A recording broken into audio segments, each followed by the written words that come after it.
How's it going, fight fans? Welcome to mindforcombat.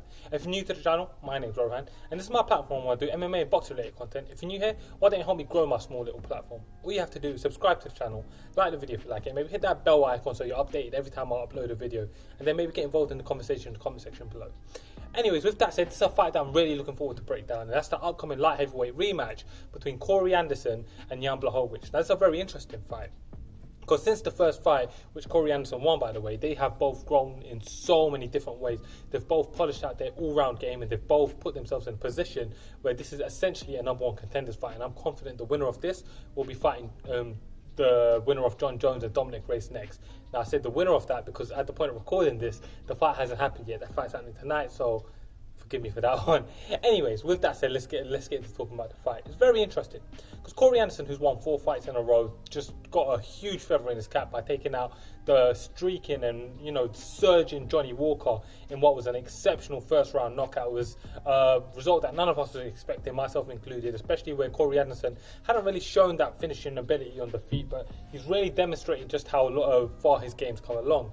And Jan Blachowicz, for his part, is a top contender on the back of straight back-to-back wins over Luke Rockhold, who he brutally knocked out in his light heavyweight debut, and upsetting Jacare Souza in Brazil in his light heavyweight debut. So this is a very interesting fight for both these guys, and the winner of this will be fighting for the belt, like I mentioned. So let's go through the tape and look at how some of these things play out. Corey Anderson is in the prime of his career, both athletically and in terms of the momentum that he's gathered. He's reached the pinnacle of his career, and is going to be interested how much further he can take this. He's still only 30 years old, so he's still got a long way to go. Like heavyweights tend to have a good shelf life. At 30, he's still slap bang in his youth, and he's got a long time left to fight. He fights Jan Blachowicz, who's getting a bit older now. He's 36 years old, but he hasn't shown no signs of wear and tear or being washed up. So it's a good fight, despite him being 6 years the senior. I don't see this as him being a washed up fighter, and I see him as being very active and competitive at the top of the division still. So I'm very interested to see this fight play out. Corey Anderson comes into this fight with a record of 13 wins and 4 losses. As I said previously, he has beaten Jan Blachowicz in those 13 wins. Jan Blachowicz is a vastly more experienced fighter though. He has a record of 25 wins and 8 losses. What's interesting is that because Jan Blachowicz came into the UFC with so much experience, I believe he was 18-3 when he came in as the former KSW light heavyweight champion, he obviously had a lot of time more to grow outside of the UFC and come into his own, and he still had a learning curve in the UFC. Whereas Corey Anderson came to the UFC on the back of his Ultimate Fighter stint with only 4-0 record, so he had a long way to go to get to the top. So their records, despite them being vastly different, they're both maturing into UFC fighters. At this point, it's a great time for them to meet. Corey Anderson stands at 6'3", which makes him an inch taller than the 6'2" Jan Blachowicz, and he has a reach of 79 inches, which also gives him 1 inch reach advantage over Jan Blachowicz, which is interesting because I think Jan will be able to manage that quite well, considering I see him as being the better polished striker of the two. That doesn't mean he's the more well-rounded fighter who I think will win. I just think he's the better polished striker. That brings us onto the styles. Now, Corey Anderson, he's got that movement-based striking where he's not really a heavy hitter despite his previous win, and he uses his wrestling as well. I call him a wrestle boxer.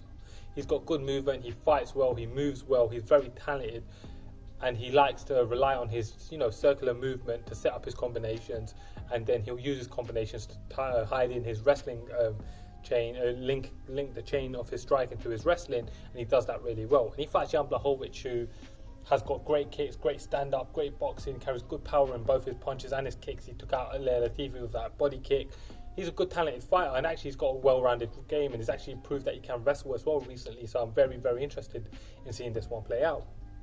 Looking at some of their key wins for Corey Anderson, you start with the win over Jan Blachowicz, and that's very important to note in this fight.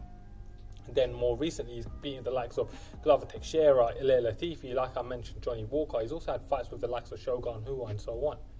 Jan Blachowicz has some really good wins of his own, and that includes his most recent wins over the likes of Luke Rockhold and Jacare Souza, as I mentioned. He's also beaten people like Jimmy Manuwa previously to revenge another previous loss. So that's very interesting. Those are 3 key wins that Jan Blachowicz has, and those are very important wins for us to remember. The issues in this fight coming in for Corey Anderson, in my opinion, is that I've always felt like Corey Anderson's a bit chinny. He got knocked out by OSP and Jimmy Manuwa, 2 guys who are historically heavy hitters, but Jan Blachowicz is also a heavy hitter, so if they was able to crack him and hurt him, Jan Blachowicz can crack him and hurt him, and I'm very interested to see if he does get that opportunity. The issues for Jan Blachowicz in this fight, despite the fact that I do believe he is a well-rounded fighter, I believe if there is a hole in his game, it's going to be his wrestling, and Corey Anderson is most certainly the fighter that will be able to expose holes in someone's wrestling. The X factor for Corey Anderson at this stage in his career is going to be, yes, his wrestling and also the momentum that he's got going with him. Like I said, he's coming into this fight for a 4-fight win streak and definitely feeling himself right now. So it's going to be very interesting to see how he can leverage that momentum.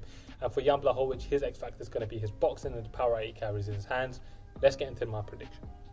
So it's a very interesting fight, and a fight that I deem as being very, very competitive. Now, how does this fight go? It's kind of a difficult one to think, but I do think that Corey Anderson is going to come in there looking to strike. And early, I think Jan Blachowicz is going to give him a lot of trouble. I think the first 1 or 2 rounds, we're going to see Jan Blachowicz defending takedowns, and we're going to see him getting that advantage on the feet.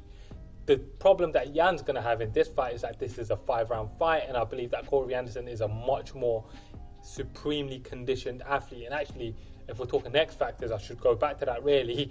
X factor for Corey Anderson will be his conditioning. I believe him to be very, very conditioned.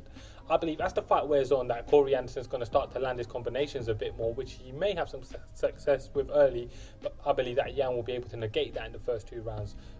Whilst I think those rounds will be competitive, rounds 3, 4 and 5 in my mind start to lean towards Corey Anderson as the younger, fresher, better conditioned fighter with a more well-rounded game, and he'll finally start to get in those wrestling takedowns, and then from there he'll be able to control the fight from a top position, and then that's where things get interesting. Does Jan Blachowicz get himself back to the feet, or does he get held down by Corey Anderson? I believe that Corey Anderson is going to be able to hold him down past round 3, 4, 5. So whilst I believe that Jan Blachowicz will have his opportunities early, he can hit him, he may be able to finish him early. This is, in my opinion, a 60-40 fight, but that 60 I lean towards Corey Anderson. I believe because of Corey Anderson's well-rounded game, his conditioning, his wrestling, his youth, I believe that is where he excels in this fight. Plus, he's also faced Jan, so he knows what Jan brings, as does Jan, but I believe that Corey will be able to leverage it better. So fight fans, for my official prediction, I'm thinking Jan's able to make it competitive in the first 2 rounds, or maybe even win them both. But rounds 3, 4, 5 have Corey Anderson's name written all over it, and I believe that Corey Anderson's going to win a unanimous decision after a 5-round tough fight, and then puts himself in line for a number 1 contenders fight with John Jones, against whom he's been talking an awful lot of shit already. So that should be fun. Anyway, fight fans, like I said, Corey Anderson for my official prediction. I'll be very interested to know what all of you guys think. So guys, why don't you comment below with your fight predictions? Let me know how you see this fight going. Let me know what you thought of the breakdown. And remember, if you're new here, then like, subscribe, all that jazz. Thank you for watching. Share my video out. Help me grow this platform. I'm Rohan, and this is Mindful Combat.